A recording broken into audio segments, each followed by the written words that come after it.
Hi everyone, welcome to digital G की classes. तो BPSC Bihar शिक्षक भर्ती 2023 से रिलेटेड कुछ इंपॉर्टेंट अपडेट आप सभी को देना है। और बहुत सारी चीज़ें जो निकल कर आ रही हैं, आप जानते ही हैं कि आप सभी के जो स्कोर कार्ड है आपने वो भी देख लिया होगा। तो प्लीज़ मुझे अपने नंबर्स ज़रूर बताना। रही बात जो है सेकंड जो मेधा सूची है वो भी देखते हैं, जब इनकी सारी ये प्रक्रिया कंप्लीट हो जाएगी उसके बाद से आपको सेकंड मेधा सूची देखने को मिलेगा। तो अगर आपके अच्छे खासे नंबर हैं तो मे भी आपका उसमें हो जाए। और नियोजित शिक्षक जितने हुए हैं क्या उनका अलग से सीट पे होगा, अभी तक ये ऐसी कोई ऑफिशियली इन्फॉर्मेशन नहीं आई है। बट जो लोग फेल कर गए हैं, जिनके नंबर बहुत कम है, या फिर जो नए स्टूडेंट्स हैं, अगर वो चाहते हैं कि उनको दोबारा से शिक्षक बनने का मौका मिले, तो नई शिक्षक भर्ती का विज्ञापन आपको देखने को मिलेगा। 1 लाख से ज्यादा पद हैं। साथ में बीपीएससी का क्या एक नया अपडेट आया है वो भी मैं आपको बताऊंगी। पहली बार आए हैं तो प्लीज चैनल को सब्सक्राइब करके वीडियो को लाइक कर दें, सो दैट आपको ऐसी अपडेट मिलता रहे। तो चलिए वीडियो स्टार्ट करते हैं। सबसे पहले मैं यहाँ पर ये बताना चाहूंगी दूसरे चरण की बहाली, और ये आज की इन्फॉर्मेशन है। देखिए, अब जो है बीपीएससी का काम खत्म हो चुका है। बीपीएससी ने रिजल्ट बनाकर शिक्षा विभाग को सौंप दिया है। अब जो जैसा उनका जो है गवर्नमेंट की साइड से गाइडलाइंस आएगा, चाहे वो मेधा सूची हो चाहे जो भी हो, तो ये जारी करेंगे। अब इनका जो है दूसरा पर्पज है नई शिक्षक बहाली कराना बीपीएससी का। जैसा पहला हुआ था एकदम स्मूथली विदाउट एनी, जैसे कि आप जानते हो कि नकल वगैरह बहुत पहले होता था, बट इस बार ऐसा हुआ कि नकल वगैरह कुछ भी नहीं हुआ, बहुत अच्छे से पेपर हो गया। तो दूसरे चरण में होगा 1 लाख से ऊपर ही भर्ती आपको देखने को मिलेगी, अध्यापकों की नियुक्ति। तो जितने लोग भी इस वीडियो को देख रहे हैं, मैं आपको कुछ जरूरी डॉक्यूमेंट्स बताने वाली हूँ लास्ट में, कि आपके पास ये सारे डॉक्यूमेंट्स होने चाहिए। अगर कोई मिस्टेक है तो आप अभी सही करा लो, क्योंकि अभी इसमें समय बच्चे सबसे ज्यादा परेशान तो इसीलिए हैं कि उनके डॉक्यूमेंट्स में बहुत गलतियां हैं। राज्य में दूसरे चरण में बीपीएससी की लिखित परीक्षा के आधार पर दूसरे चरण की अध्यापकों की नियुक्ति की तैयारी शुरू हो गई है। दूसरे चरण में 1,10,000 से अधिक पहले चरण के तहत विद्यालय अध्यापकों के 69 मतलब 69,692 पदों की अधियाचना शिक्षा विभाग ने सामान्य प्रशासन विभाग को भेजी है। यह अधियाचना सामान्य प्रशासन विभाग को शिक्षा विभाग द्वारा बुधवार को ही भेजी गई है। इसके पहले कैबिनेट की स्वीकृति के बाद 69,692 पद जिलों के बीच वितरित किए गए थे। उसके बाद हर जिले में जिला स्तर पर रोस्टर क्लियरेंस की प्रक्रिया पूरी की गई। यहाँ पर देखिए, यहाँ पर लिखा हुआ है कि विद्यालय अध्यापकों की नियुक्ति होगी, इसलिए बिहार लोक सेवा आयोग को 2 चरण में अधियाचना की जाएगी। तय प्रक्रिया के तहत शिक्षा विभाग द्वारा सामान्य प्रशासन विभाग को भेजी जाएगी। उसके बाद सामान्य प्रशासन विभाग से बीपीएससी को अधियाचना मतलब भेजा जाएगा। देखो, शिक्षा विभाग जो है सब कुछ तैयार करके बीपीएससी को भेजेगा, उसके बाद से ही प्रक्रिया आगे बढ़ेगी। तो यहाँ पर देखिए, सबसे पहले शिक्षकों के 69,692 9 सृजित पदों में से 6 से 8वीं कक्षा के शिक्षकों की कितनी पोस्ट हैं? 31,982।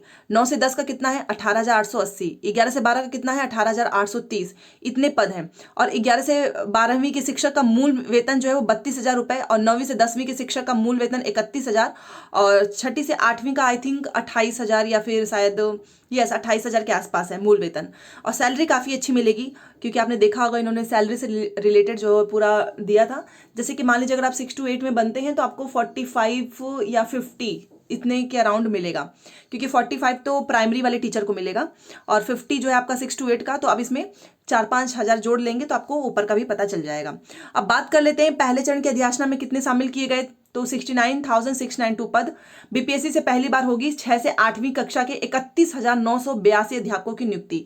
तो ये पहली बार होने जा रहा है, क्योंकि बीपीएससी ने 1 to 5, 9 से 10, 11 से 12 तो करा लिया, बट अब ये पहली बार होगा कि बीपीएससी जो है 6 से लेकर 8वीं तक की कक्षा का परीक्षा लेगा।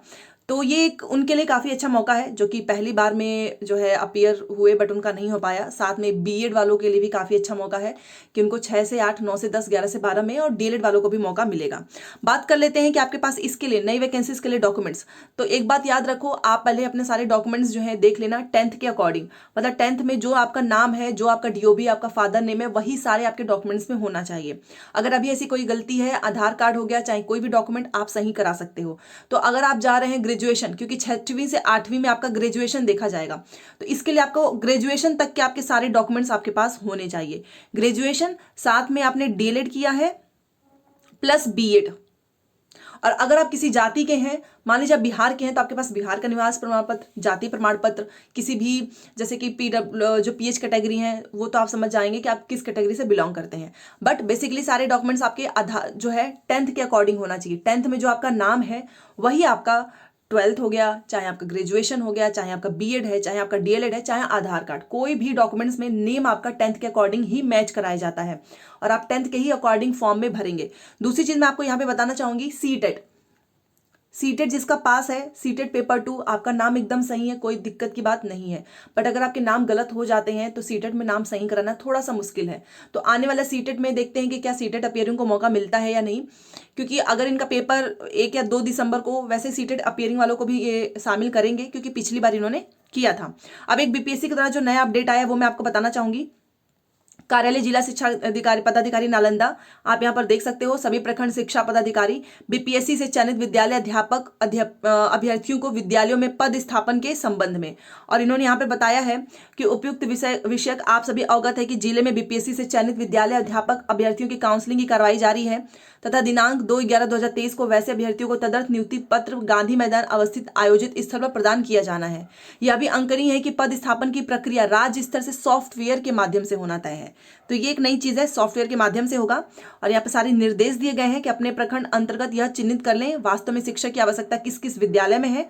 प्राथमिकता के आधार पर उत्क्रमित उच्च विद्यालय में रिक्त पद पर विशेष ध्यान देने की आवश्यकता है। अपने प्रखंड अंतर्गत अर्बन एवं रूरल क्षेत्र के विद्यालयों की पहचान कर लेना है। एक शिक्षकीय विद्यालय में भी विशेष ध्यान देने की आवश्यकता है। ठीक है, अपने अपने यहाँ पर देखिए लिखा हुआ है इन्होंने, अपने अपने प्रखंड अंतर्गत अवस्थित सभी प्रकार के विद्यालयों का अद्यतन पदस्थापन विवरण तैयार कर सुरक्षित रखना है, जिसमें विशेषकर वास्तविक छात्र उपस्थिति वर्ग 1 से 5 कोटि में, कार्यरत शिक्षकों की संख्या 6 से 8 कोटि में, फिर कार्यरत शिक्षकों की संख्या 9 से 12 तथा बीपीएससी में चयनित शिक्षकों का विद्यालयवार ब्यौरा उपलब्ध रहना आवश्यक है। तो अतः अनुरोध है कि उक्त संबंधित पूर्ण टेबल वर्क तैयार कर अपने कार्यालय में सुरक्षित रखें। ऐसी संभावना है कि 28 अक्टूबर को उक्त प्रतिवेदन के साथ आपकी उपस्थिति जिले में ली जाएगी। तो ये उनके लिए जिनका बीपीएससी से जो है चयन हो चुका है, सॉफ्टवेयर के माध्यम से होना है। बाकी जो लोग नए वैकेंसीज का वेट कर रहे हैं तो आपको नवंबर के फर्स्ट वीक में इसका विज्ञापन देखने को मिलेगा। अगर आपका सीटेट पास है, आप एलिजिबल हो, आप बिहार के हो, बिहार के बाहर के हो, कोई दिक्कत की बात नहीं है। जैसे ही इससे रिलेटेड कोई भी इन्फॉर्मेशन आएगी मैं आपको अपने चैनल से बता दूंगी। बाकी इतना याद रखना कि अगर आप इस वैकेंसी से अपियर होना चाहते हो उसके लिए आपको बहुत मेहनत करनी पड़ेगी, क्योंकि आप कट ऑफ देख ही सकते हो। और क्योंकि पुरुष जो जनरल का कट ऑफ है वो ज़्यादा है कंपेयर टू फीमेल। और यहाँ पर जो है कुछ अभ्यर्थी ये भी कह रहे हैं कि जब पेपर अलग अलग हुआ था तो कट ऑफ एक साथ कैसे बनाया गया, जो कि आप जानते हैं कि बहुत सारी चीज़ें हैं जो कि अभी किसी को इतनी क्लियर नहीं है। बीपीएससी के भी माध्यम से इस पे कुछ नहीं बोला गया इस पॉइंट पे। ठीक है, तो चलिए मिलते हैं नेक्स्ट क्लास में। चैनल को सब्सक्राइब कर लीजिएगा, जैसे ही अपडेट आएगा मैं आपको बता दूंगी। Thanks for watching.